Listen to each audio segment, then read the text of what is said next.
Okay, thanks.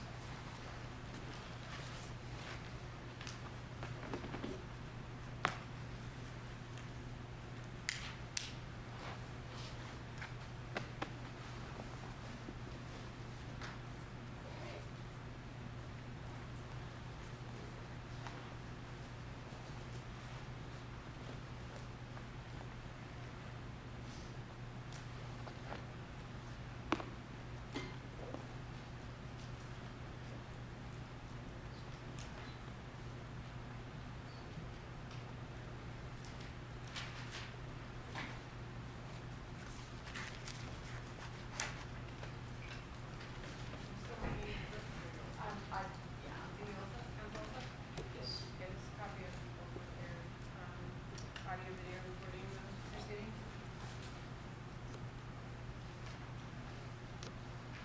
Otherwise, plaintiff's set already? Attorney Decker all set? Yes, thank you.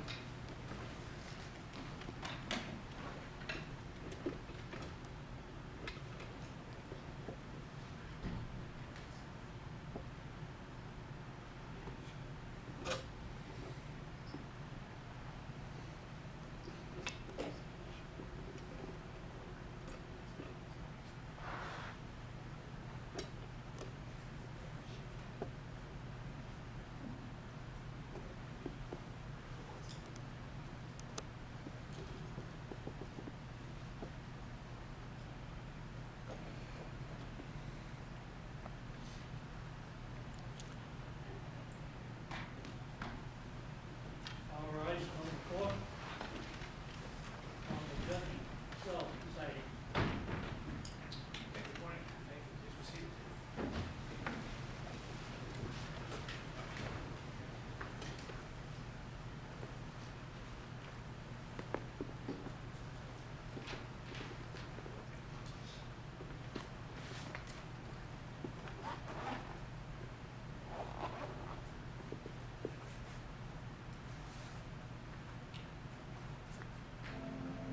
morning. We're here on case number 215-2024 CB156.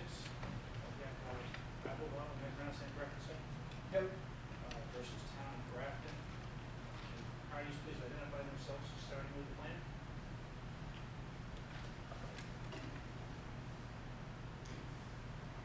Yeah.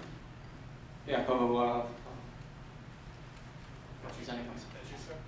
Okay. And during the presentation of evidence today, sir, when it's time for you to address the court, I'm going to require that you stand, please. Okay, thank you. And Council President? Good morning, Your Honor. I'm Matthew Decker. I'm the attorney for the town of Grafton. And with me here at the defense table are the three selectmen from the town of Grafton. We've got Leif Hogue, Hogue. We've got Ed Grinley, Grinley. And we've got Steve Darrow, Darrnw. Mr. Hope, Mr. Grinley, and Mr. Darrow going from my left to right, am I correct? Going from your Hogue, Grinley in the middle, and Darrow furthest to your right. Okay. Thank you, Attorney Decker. And I did receive word that there was a motion was filed, am I correct this morning, Mr. Abba? Yep. And what motion is that? I don't currently have it on my screen. Basically just a motion to suppress the witnesses. Okay, and what witnesses are you looking to sequester, sir? The ones filed by the defendant. Okay. And Attorney Decker, any response to that? I wasn't aware of the motion, Your Honor. I think the court's deadline for filing pretrial motions was a while ago, and the three potential witnesses that the town has, these are members of the Board of Selectmen. Everything that is at issue in this case occurred at public meetings and was on video, at which all three selectmen were present. So there's, even if the motion weren't extremely belated and prejudicial,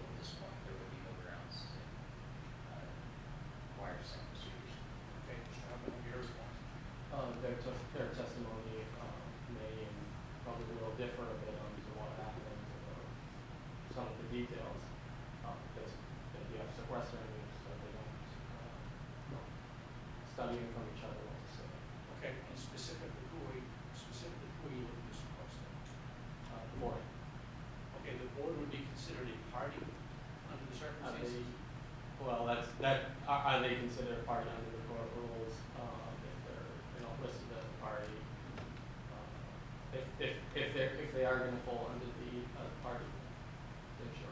Okay, so I'm going to deny the request as it relates to the board because they would be considered a party. The The party other- is a neutral person, What's that? the party is an active person. Because they constitute the board as a party.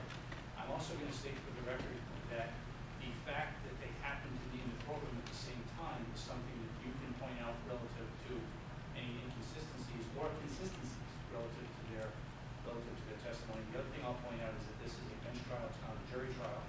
So with respect to the witness's testimony, the court is acting as finder of fact in this matter, and the court will take into consideration the fact that they were in the courtroom as members of the board, acting as the board on behalf of the town of Grafton. And so the court will take that into consideration as it relates to their testimony, including any cross-examination or comments that you would like to make with respect to their status in that regard. So, are there any other non-board witnesses that you requested or to be sequestered?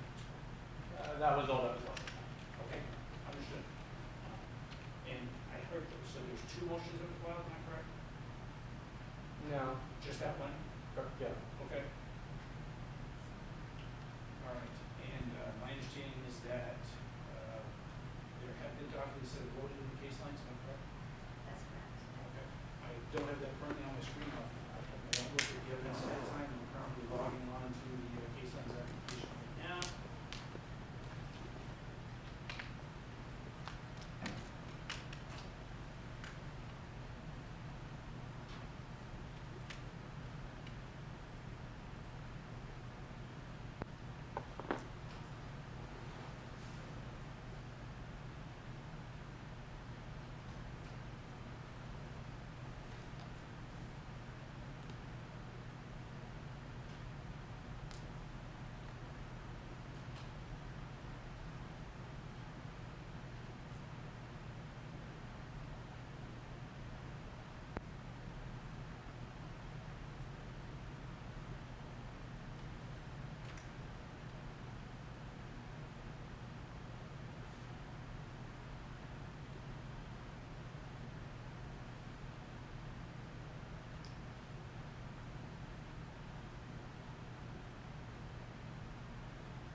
Okay, the spinning wheel stopped, exhibits are loaded, and for those of you who may not be aware relative to the case lines application, just make a brief comment. The state of New Hampshire, with respect to non-jury trial events, including hearings and bench trials, the state of New Hampshire is attempting to make the presentation of evidence into a non-paper, paperless function. And although there sometimes are delays, such as just what just happened here, it is my experience over time that there may be some delays from time to time, but still, big picture, still saves more time than having folks coming around the courtroom with three-ring binders and stacks of paper everywhere. So even though there may be delays from time to time, which the court doesn't want to have too long of a delay, still ultimately, as I said, does save time compared to the old way of doing things, so to speak. Okay, with that being said, is there anything further before we proceed, Mr. Abelhoff, from your perspective? I don't believe so. Okay, Attorney Decker, anything else? Nothing else, Your Honor. Okay, ready to proceed, Mr. Abelhoff?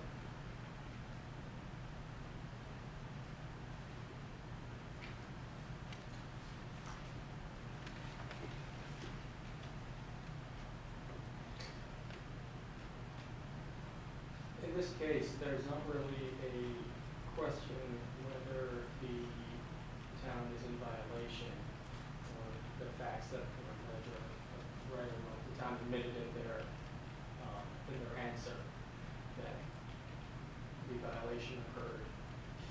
Charles, I'm gonna stop you just for a second. You're free to present your case however you choose to present. Is it your intention that you would be, are you intending to testify now yourself, or are you? Well, currently, no, I'm just opening. Okay, so it's an opening statement? Correct. Okay, when you are prepared, I guess I'll do it now, just so that the record's clear. I will swear you in as a witness now, so that in case any factual statements are made, I can have that verification for the record. Okay, so if you raise your right hand, sir, swear any testimony you give today will be the truth, the whole truth, and nothing but the truth, on pains of penalties of perjury. I do. Okay, thank you. Please proceed with your opening. The town, as I said, the town has already admitted fault in their response to the petition to the court that the facts that alleged that at the June 21st meeting, the June 18 meeting, the town, the audience at that meeting was unable to hear. In their response, the town admits that the town admits that the lead host stated, "Good, you do not need it here," in response to Mr. Abrahams' second comment. The public wasn't able to hear. The violation is pretty clear. There's not much to dance around or split hairs about it. Although the statements are pretty clear on what was said, that the public has no right to hear, the town is still trying to make this as a, well, nothing really happened, it was just a reminder. It doesn't mean anything.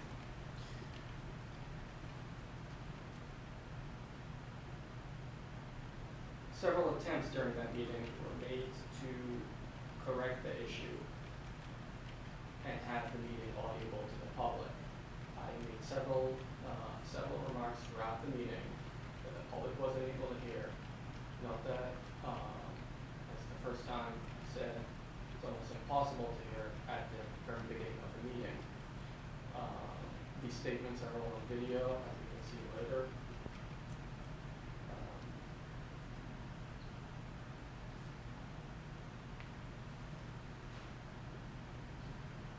And contrary to what the town might try to suggest or has suggested, no corrective action was taken at any point, neither during the meeting or after the meeting, to make the situation better.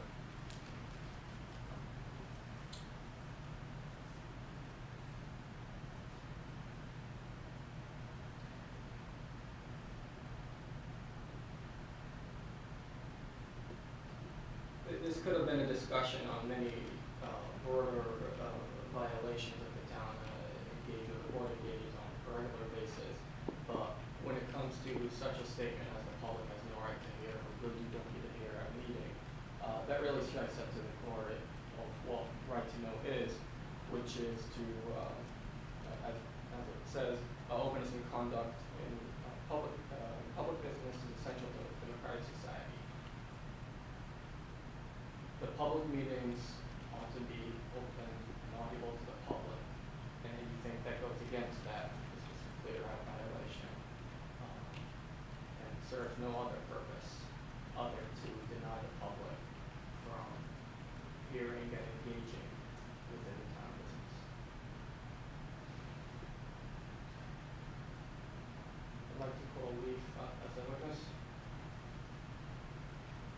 Your Honor, I believe this point would be appropriate to allow. Oh, if you want to start, go ahead. The defense said Go ahead. also made an opening statement that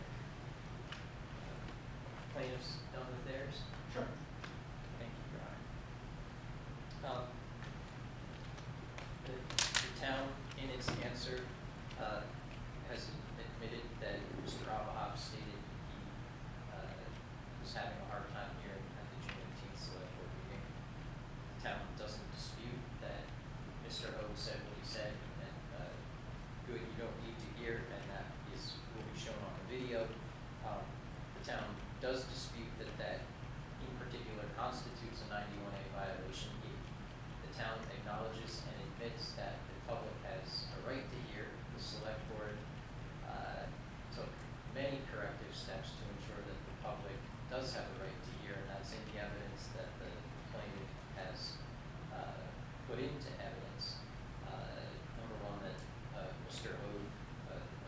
apologized at the subsequent select board meeting and clarified his statement. Number two, the select board did vote to move their meetings back to the town hall after they had previously moved them into the fire department where this, the June 18th select board meeting was being held, because the town hall had been under construction earlier, that year. Number three, Mr. Darrow, reported at a subsequent meeting about, everything that, occurred at the June 18th select board meeting. And number four, of course, the minutes of the June 18th meeting are available. The video of the June 18th meeting was videotaped, and so the words and statements of the select board are generally audible on that videotape, as the court will see. And all the documents that the select board reviewed at the June 18th meeting have been available at all times under 91A, and they were made available to the plaintiff as part of a discovery request in this case. So the town, number one, disputes that there was a violation. Number two, the town has done everything in its power to provide the plaintiff with the information that he sought. And number three, Mr. O would testify that, as explained in the town's answer, the fans were on in the fire department, and the fans were what created an additional difficulty in hearing the meeting. And the reason that the fans were on was that the town was in the middle of a heat wave, and so the select board was trying to expeditiously get through its business that evening, and that's what happened. I'd like to suggest to the court, for the benefits of streamlining this case and moving it forward, that the first piece of evidence that should be presented is the relevant video of the June 18th meeting. I think that's essential for setting the framework of all that follows, and I believe it would be a waste of everybody's time and resources if we were to proceed in any other fashion in terms of putting in any other evidence, because the only claim in this case is that Mr. Oaks stated, "Good, you do not need to hear," and then there was the add-on in the amended complaint that this was a pattern of behavior on Mr. Oaks' part. So I think it is essential for framing the issue and for informing the court about anything else that might follow, that the relevant portions of the June 18th meeting be the first thing that the court sees. Okay, thank you. Anything further at the outset, Attorney Decker? Nothing further at the outset. Okay. Mr. Schwab, any response to Attorney Decker's comment relative to the video?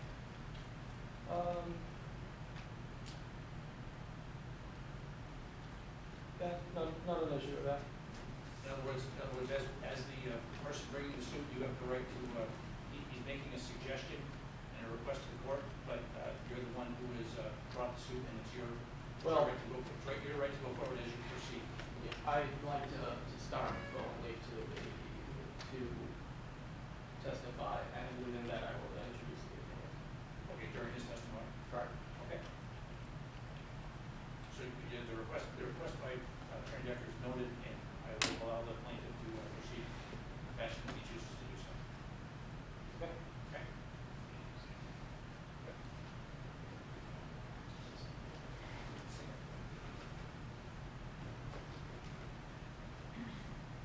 And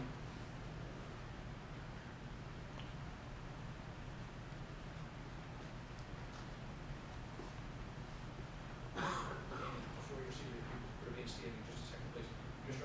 As of right now, just so everyone in the courtroom is aware, the monitor that is in front of the witness stand, that whether a computer monitor is controlled by the court monitor here. So is there anything, right now, we're anything, so there's no exhibits? Okay, Yeah. all set? Yeah. Okay, so, and when, if you're presenting through case lines, then the court monitor can track that. We'll see how things go, but the witness does have a different monitor up here that the witness can look at, depending upon whether you are presenting or whether we're asking the witness to follow along. And so, Mr. Hogue, am I pronouncing that correctly? If I could have you raise your right hand, you swear that any testimony you give today will be the truth, the whole truth, and nothing but the truth, that contains the penalty of perjury? Okay, thank you. Please be seated. And for all witnesses today, first thing I would ask is just that you please state your name for the record and spell your first and last names for the record, and then you can describe how we'll proceed. Right. Leif Hogue, Leif Hogue. Thank you. Question regarding the case lines. Do I need to direct the page each time, or is that the court, are you? So can it's just up to see you, what- if you want to present, or if you don't feel comfortable doing that, you can tell us, we all have access to it, and I can bring the exhibit up for the witness. Okay. Is that how you want to proceed? I'll see how it works. I'll Okay. better use this.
What is your position within the town?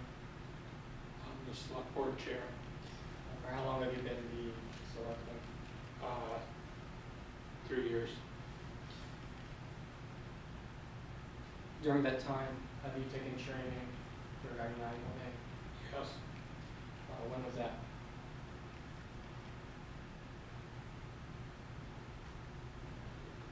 I believe it was last time NHMA had their 918 seminar. Was that last year during April? I believe so. And you attended the entire seminar? Yes.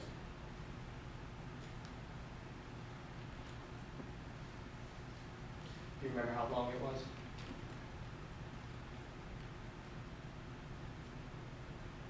Eight to 4.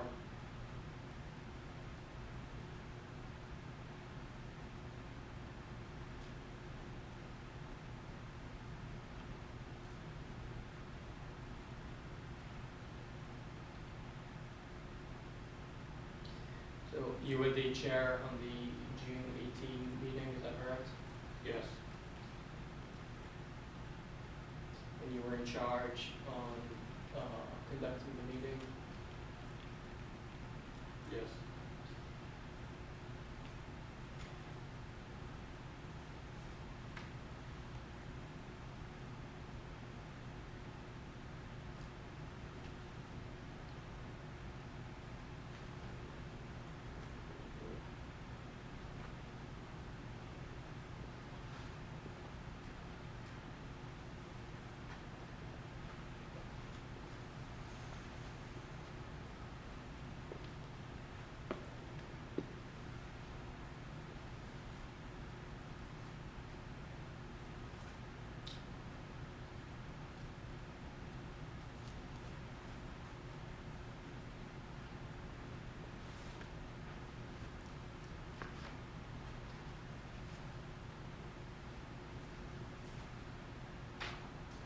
I'm trying to play the video, is that not, is that gonna pull up automatically? So what exhibit are you looking That's exhibit 9. Okay, I'm going to click on here.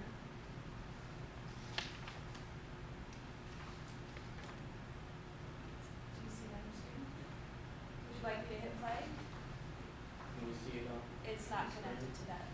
We all they have their own. Okay. Okay, and before we begin, you're about to, you'd like to witness to review plaintiff's exhibit 9, am I correct? Correct. Okay, Attorney Decker, any objection with respect to plaintiff's exhibit 9? Plaintiff's Exhibit 9 is a 53-minute video of the full select board meeting, and this is the video that I suggested that the court view.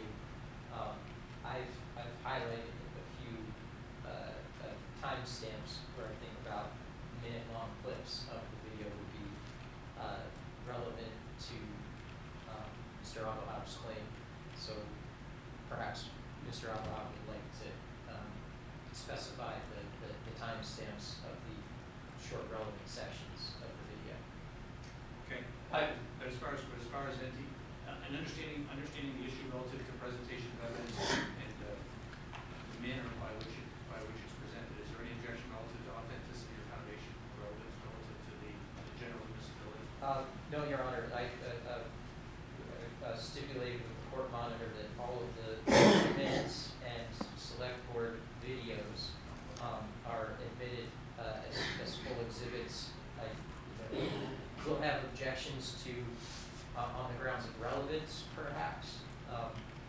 This entire 53-minute video is not relevant to the issue, but certainly short timestamps are. Okay, I do not intend to play any of the videos at full. There are hours in there. We're probably going to look at a total of around just 10 minutes or so of the video. They are just a few, a minute here and there. So none of that should be an issue. okay. My understanding is that exhibit 9 is a full exhibit. It is. Okay, thank you. All exhibits are in full. Just uploaded them in case there's any question regarding if something was cut out of context or something. Thank you. So they're not. Right, but 9 is. Not exactly. Right. Yeah. Thank you so much. Yeah, all of the videos are, the entirety of each video is admitted as a full exhibit. We haven't stipulated that every exhibit is admitted. And just so we're clear, by use of the term full, we're not talking about full in terms of length and duration. We're talking about a full exhibit that the court can consider as a substantive exhibit as opposed to an exhibit which is being marked for identification purposes, which has not yet been entered as a full exhibit. I don't want any confusion relative to the use of the term full. I'm not sure that I understand. Sure. For every document, sure. For every document